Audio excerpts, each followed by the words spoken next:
नमस्कार, मैं हूं संदीप चौधरी। आप देख रहे हैं आज का मनी मंत्र, हफ्ते का पहला दिन। और हम हाजिर हैं ऐसी खबरें लेकर और समझाएंगे आसान, सीधी सादी, सरल भाषा में, जो सीधे आपसे जुड़ी हैं, जिनका सरोकार आपसे है। News that you can use and news that you should and ought to use, क्योंकि ये आपकी नौकरी, आपकी आमदनी, आपके खर्च, आपकी गृहस्थी, आपके बाल बच्चों और देश की अर्थव्यवस्था से जुड़ी खबरें होती हैं। कोई राजनीति नहीं, कोई हिंदू मुसलमान नहीं, कोई भारत पाकिस्तान नहीं। और आज की खबरों का विश्लेषण करने के लिए मेरे साथ वरिष्ठ पत्रकार सिद्धार्थ सिंह हैं। और सिद्धार्थ, आज की बड़ी खबर देखिए, कोरोना की जो ये सेकंड वेव आ रही है, परेशानी है हर जगह। खबर क्या है? टाइम्स ऑफ इंडिया की हेडलाइन है, गवर्नमेंट में get Oxford shots in Jan Feb at 50% off MRP. यानी कि ऑक्सफर्ड में जो वैक्सीन बन रही है वो जनवरी फरवरी तक मिल सकती है। अब इसी को दूसरे अंदाज में बिजनेस स्टैंडर्ड ने छापा है, इंडिया में get covid vaccine by February. AstraZeneca vaccine is likely to cost ₹500 to 600 per dose in the private market. यानी कि जनवरी फरवरी तक वैक्सीन आ जाएगी। 50% ऑफ द एमआरपी, 500 से 600 रुपए बताया जा रहा है इसे। और ये देखिए, आम लोगों को नहीं मिलेगी। ये सबसे पहले डॉक्टर्स, नर्सेज, म्युनिसिपल स्टाफ, जो फ्रंटलाइन वॉरियर्स हैं, उनको पहले मिल पाएगी। तो आम आदमी को इतना अभी उत्साहित भी होने की जरूरत नहीं है। थोड़ा सा इसको समझाइएगा सिद्धार्थ। ये देखिए संदीप, जो जो खबर जिस तरफ उस वो इशारा है वो ये कर रही है कि आपको, क्योंकि सीरम इंस्टीट्यूट ऑफ इंडिया जो है इसका प्रोडक्शन करेगा, जो एस्ट्राजेनेका की जो वैक्सीन है, तो वो प्रोडक्शन डोमेस्टिकली होगा। तो ये है कि शायद उसमें ऐसा कुछ है कि 50% तक वो रिजर्व होगी डोमेस्टिक मार्केट या हिंदुस्तान में, वो हम लोग उसको ले सकेंगे, सरकार उसको खरीद पाएगी और हम उसका मास चूंकि परचेज करेंगे तो थोड़ा बहुत हम कॉस्ट निगोशिएट कर पाएंगे। लेकिन जैसे कि आपने सही कहा कि पहले वो किन लोगों को मिलेगी, पहले वो डॉक्टर्स, नर्सेज या जो म्युनिसिपल स्टाफ है, जो फ्रंट लाइन जो लोग हैं, जो इस लड़ाई में, कोविड के खिलाफ जो लड़ाई है उसमें जो सबसे आगे बढ़ के जिन लोगों को, जो लोग सामने हैं। तो और एक और इसमें अहम बात है संदीप कि उनको मिलेगी, प्लस वो जो कुछ हॉस्पिटल्स में जो उनके बाद जो है जो ओल्ड पेशेंट्स होंगे जो तो ये उनको मिलेगी। आंकड़ा और दिया है टाइम्स ऑफ इंडिया ने, 70 लाख हेल्थ केयर वॉरियर्स और 2 करोड़ फ्रंटलाइन वर्कर्स, उनके लिए पहले मुहैया कराया जाएगा ये वैक्सीन। और संदीप, जब प्रोडक्शन की भी बात हो रही है, और अभी मुझे लगता है, देखिए ये सब भी अटकलें हैं, मैं अभी भी इनको मानता हूं, क्योंकि अभी उनको एक इमरजेंसी अप्रूवल मिलना है इस ड्रग के हाँ। प्रोडक्शन के लिए, क्योंकि अभी यूनाइटेड किंगडम में उन्होंने एप्लीकेशन दी हुई है, फिर वो हिंदुस्तान में देंगे, उसके बाद हमारी सरकार उसको शायद कुछ अनुमति देगी, कुछ उसका एक प्रोसेस है। और संदीप, अभी भी देखिए, मेरा ये मानना है कि देखिए इन चीजों को लेके अब इतनी बातें बाहर आ चुकी हैं कि इस वैक्सीन का इतना ट्रायल 3 है, फाइनल स्टेजेस में है। तो कहने का मतलब ये है कि अभी, अच्छा देखिए एक और बात है, कई देशों में जैसे इंग्लैंड वगैरह में मैंने देखा है, एक ये भी लोगों में अंदेशा है कि लोग वैक्सीन लेना ही नहीं चाहते हैं। उनको हम्म। ये डर है कि ये बहुत जल्दी जल्दी में चूंकि वैक्सीन प्रोड्यूस की जा रही है, तो पता नहीं इसके लॉन्ग टर्म इफेक्ट्स क्या होंगे आपके शरीर एग्जैक्टली। पे, आपकी हाँ। बॉडी पे। तो हाँ। ठीक है संदीप, वैक्सीन आ रही होगी, लेकिन अभी भी हिंदुस्तान जैसी बड़ी जनसंख्या वाले देश के लिए, जहां हम 130 करोड़ की जनसंख्या है, उसके लिए अगर आपको कोविड से बचना है तो तरीका एक ही है कि सोशल डिस्टेंसिंग मेंटेन करिए, मास्क लगाइए। मास्क के बिना तो मतलब आप ये समझ लें कि अब आपका जीवन अधूरा है। मतलब आप मान लें कि मास्क इज, आप उठते ही मास्क पहने, मतलब अब हम लोगों की लाइफ का mask is become an integral part. और शायद मुझे लगता है इस और सरकार ने अब थोड़ा ध्यान दिया है, जब कोविड की सेकेंड वेव ने भी हमको बहुत सरप्राइज किया है। मुझे नहीं लगता है हम लोग तैयार थे, हम लोग हम्म। एकदम लापरवाह हो गए थे। मतलब त्योहारों का सीजन जो था वो था, उसके बाद भी ये कोविड की जो सेकेंड वेव है वो रुक नहीं रही है। नहीं, अब लोगों वो में भी फटीग आ गई, व्यवस्था में भी फटीग आ गई। अब जो कांटेक्ट ट्रेसिंग, पहले जो सरकारी अमला था, आप नोएडा में रहते हैं, मैं भी, यहां पर कोई केस मिलता था तो पहले सीएमओ, डीएम सब उस प्रोसेस में शामिल हो जाते थे। अब तो मतलब एक, लोगों में, आप में, मुझ में तो फटीग है ही, व्यवस्था में भी एक फटीग आ गई है, थकान आ गई।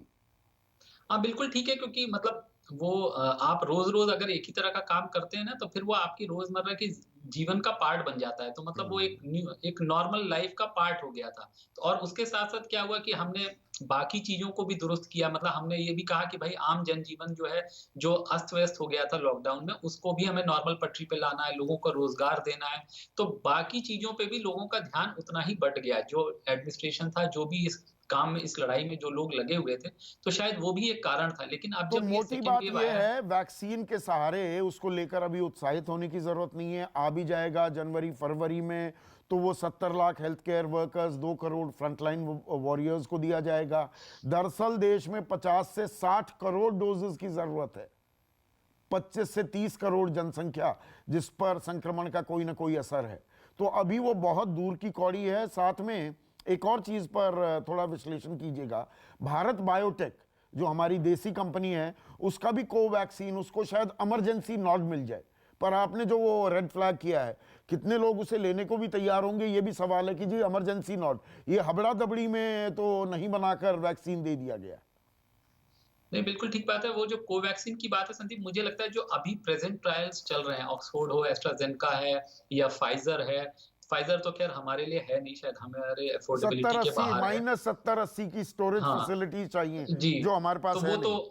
उसके लिए तो यही हो सकता है कि आप हिंदुस्तान से फ्लाइट लेके विदेश जाएँ और वहाँ पे जो है उसका शॉट लें, वैक्सीन लगवाएँ और फिर वापस आ जाएँ। तो उसका एक रा और जहाँ तक हम लोग बात कर रहे हैं भारत बायोटेक वाली वैक्सीन का, ये भी अभी भी जो जिस ट्रायल स्टेजेस पे है, ये ऐसा लगता है, प्रतीत होता है, जो अनुमान है, अभी तक के जो आकलन है, कि अप्रैल से पहले नहीं आएगी। और फिर हम्म। वही बात है जो आपने बात कही कि भई अभी हिंदुस्तान जैसे देश के लिए एकदम से ये एक साथ सब लोगों को वैक्सीन लग जाएगी, ऐसा होने नहीं जा रहा है। और और ये मेरा इसी मानना है में कि इसी से जुड़ी 2021। एक खबर है सिद्धार्थ, बिजनेस स्टैंडर्ड की हेडलाइन है, हेल्थ आउटले में गेट 50% बूस्ट इन बजट।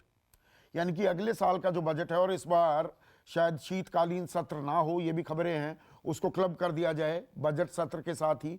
और 1 फरवरी 2020 को 2021 को जो बजट आएगा, उसमें जो हम स्वास्थ्य की मद में पिछले साल या इस साल में कहूं 67,111 करोड़ रुपए हमने रखे थे, इसमें 50% का इजाफा हो सकता है, यानी कि लगभग 1 लाख करोड़ का हमारा हेल्थ बजट हो सकता है, क्योंकि उसमें वैक्सीन के एक्सपेंसेस भी इंक्लूड हो जाएंगे, जिसकी हम बात कर रहे थे सिद्धार्थ। नहीं संदीप, मुझे लगता है कि ये अमाउंट 1 लाख करोड़ पे भी नहीं रुकेगा। ये हो हम्म। सकता है कि बजट में आप इनिशियली 1 लाख करोड़ दिखाएँ, क्योंकि मुझे लगता है जो इस साल का 67,000 करोड़ है, वो भी बढ़ चुका है। वो हम्म। काफ़ी उसमें जो है ऑलरेडी एडिशन हो चुका है, सप्लीमेंट्री जो अब आएगा। हम्म। अगर बजट सेशन लेट हो जाए, विंटर सेशन नहीं होगा, तो वो बजट के साथ ही सप्लीमेंट्री डिमांड फॉर ग्रांट्स आएगी, जब सरकार एक्स्ट्रा पैसे के लिए संसद की अप्रूवल लेगी। हम्म। तो मुझे लगता है 1 लाख करोड़ हो सकता है, आप इनिशियल बजट एस्टिमेट दे दें 21-22 के बजट में। लेकिन हम्म। मुझे लगता है कि कम से कम कोविड के वैक्सीन के लिए ही सरकार को कम से कम 50,000 करोड़ का प्रोविज़न लेके चलना पड़ेगा। और ये उसके 15th अलावा फाइनेंस कमीशन जो है वो भी कह रहा है कि हम 0.9 1% भी अपनी जीडीपी का हेल्थ पर खर्चते नहीं है, उसको 2.5% करना होगा। संदीप, वो तो बिल्कुल मतलब कहने वाली बात ही नहीं है ना। हमारे यहाँ हम्म। एजुकेशन और हेल्थ सबसे नेग्लेक्टेड सेक्टर है, जिनको सबसे ज़्यादा तवज्जो एक्चुअली देनी चाहिए। सबसे ज़्यादा अगर फोकस होना चाहिए हेल्थ। मतलब आप हम्म। सरकारी अस्पतालों में आप जाके देख लें, नॉर्मल जो हेल्थ केयर का क्या हाल है, क्या खस्ता हाल है, मैं ये कहूँ अगर। हम्म। तो मतलब ना तो बेड हैं, ना अच्छे डॉक्टर्स हैं हमारे पास, क्योंकि सरकारी नौकरियों में अब डॉक्टर्स आना भी नहीं चाहते हैं। क्योंकि हम्म। उनके लिए कोई ऐसा अट्रैक्शन नहीं है कि वो सरकारी हेल्थ सर्विसेज जॉइन करें, क्योंकि एक तरफ आपने प्राइवेट सेक्टर में भी मतलब एक मनमानी सी चल रही है इस देश में। जहाँ तक अगर आप अस्पतालों की बात करेंगे, कोई मनमानी रेट्स हैं, मनमानी वो आपके इलाज का क्या पैसा लेंगे, कोई ट्रांसपेरेंसी नहीं है, ओपेक है, लेकिन आदमी वहाँ फिर भी जाता है, क्योंकि उसको लगता है कि भाई कम से कम वहाँ बेहतर इलाज मिलेगा, वहाँ वो पैसे खर्च करेगा तो उसको इलाज। लेकिन सरकारी तंत्र में तो ऐसा है नहीं। और जहाँ जो बात मतलब मुझे लगता है अगले साल आपको हेल्थ केयर के लिए सिर्फ कोविड की वजह से बहुत पैसा लगाना पड़ेगा। इससे इसको हम ये मान के ना चलें कि हम हेल्थ केयर का इंफ्रास्ट्रक्चर इंप्रूव करने के लिए पैसा खर्च करेंगे। और इसी में देखिए, ये पैसा खर्च करने की जो बात है, ये फाइनेंशियल एक्सप्रेस की अहम खबर है। टाइट बजट इन्होंने दिया है इसको topic, outlays for most ministries slashed.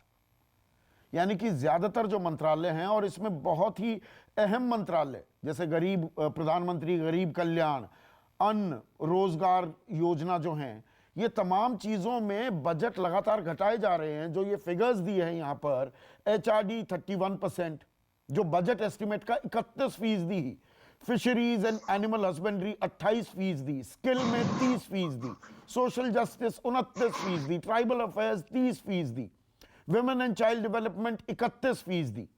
मतलब आप बजटरी एस्टिमेट्स के भी सिर्फ 1/3 अभी तक खर्च कर पाए।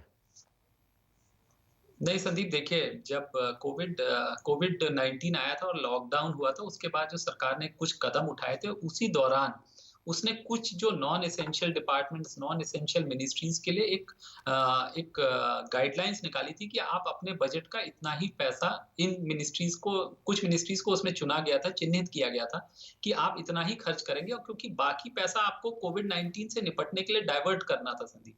रिसोर्सेज बिल्कुल हमारे पास लिमिटेड थे।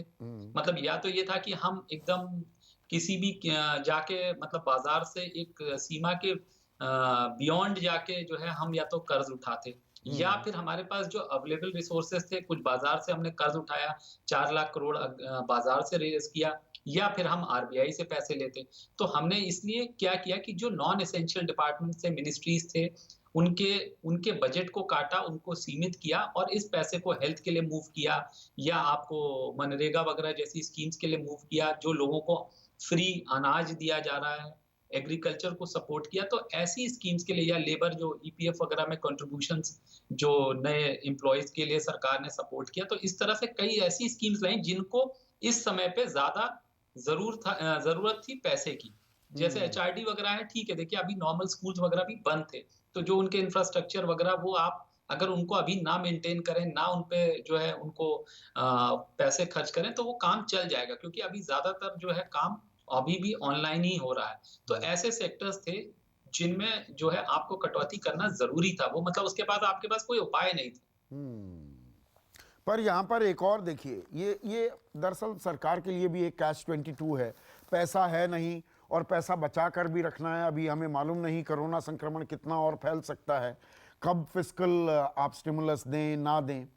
इंडियन एक्सप्रेस की इकोनॉमी पेज की हेडलाइन है, after slight fall MSME dues of CPSEs and ministries again mount in the last 5 months।